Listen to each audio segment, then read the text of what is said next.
এই সমস্ত সাবজেক্ট তারা কেন প্রতিষ্ঠিত করেছিল ইসলামী মূল্যবোধকে প্রতিষ্ঠা করার জন্য। ফোকলোর এবং ফাইন আর্টস সাবজেক্ট প্রতিষ্ঠা করা হয়েছিল ইসলামী মূল্যবোধকে ধ্বংস করার জন্য। কুষ্টিয়া ইসলামী বিশ্ববিদ্যালয়ের অধ্যাপক ডক্টর আবম সিদ্দিকুর রহমান আশরাফির এই মন্তব্যের পর আন্দোলনের নামে বিশ্ববিদ্যালয়টির শিক্ষার্থীরা ফোকলোর মানেই তো শুধু গান বাজনা, এই ধারণা যারা রাখে তাদের তো মনে হওয়াটাই স্বাভাবিক। গত 1 ডিসেম্বর ইসলামী বিশ্ববিদ্যালয়ের এক অনুষ্ঠানে এই নেতিবাচক মন্তব্য করেন তিনি। তার এমন বক্তব্য সামাজিক যোগাযোগ মাধ্যমে ছড়িয়ে পড়লে ক্যাম্পাস জুড়ে সৃষ্টি হয় তুমুল বিতর্ক। শিক্ষকের এমন মন্তব্যের প্রতিবাদে মানববন্ধন করেছে শিক্ষার্থীরা। তার বিরুদ্ধে ব্যবস্থা নেওয়ার দাবিতে বিশ্ববিদ্যালয় প্রশাসন বরাবর স্মারকলিপিও জমা দিয়েছে তারা। আমরা যারা ফোকলোর বা চারুকলা নিয়ে পড়াশোনা করি, আমরা কখনোই ইসলাম বিদ্বেষী কোনো বিষয় আমাদেরকে পড়ানো হয় না, বা কোনো ধর্ম বিদ্বেষী কোনো বিষয় আমাদেরকে পড়ানো হয় না।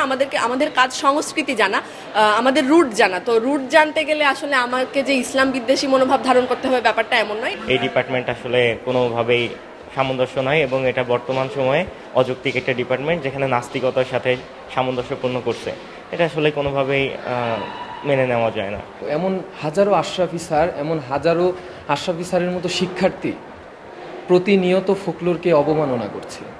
আমরা এই মানসিকতার বিরুদ্ধে অবস্থান নিয়েছি, আমরা প্রতিবাদ করেছি, আমরা মানববন্ধন করেছি এবং আমরা সরাসরি ভিসির কাছে একটি স্মারকলিপি জমা দিয়েছি। তবে ওই শিক্ষক ডক্টর সিদ্দিকুর রহমান আশরাফি জানান, তার বক্তব্য খণ্ডিত করে প্রচার করা হয়েছে সামাজিক যোগাযোগের মাধ্যমে।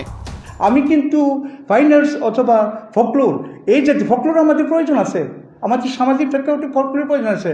ফাইন আর্টস, ইসলামী শিল্প, ইসলামী দৃষ্টিতে শিল্প সাহিত্য, এগুলোর দরকার আছে। কিন্তু ওনারা যে আমার বক্তৃতাটাকে মানে একটু কাট করে, মাত্র 30 সেকেন্ড অথবা 1 মিনিটের বক্তৃতাটাকে কাট করে আগ পর মানে এখানে উপস্থাপন, আমি চাচ্ছি, আমি এখনও আহ্বান করি আমার মানে শিক্ষক হিসেবে, এই বিশ্ববিদ্যালয়ের ছাত্র হিসেবে, ইসলামী বিশ্ববিদ্যালয়ের যে লক্ষ্য এবং উদ্দেশ্য নিয়ে প্রতিষ্ঠিত হয়েছিল, ওই লক্ষ্য এবং উদ্দেশ্য পূরণ করার জন্য এখন ইসলামিক সাবজেক্টগুলোকে প্রাধান্য দিতে হবে।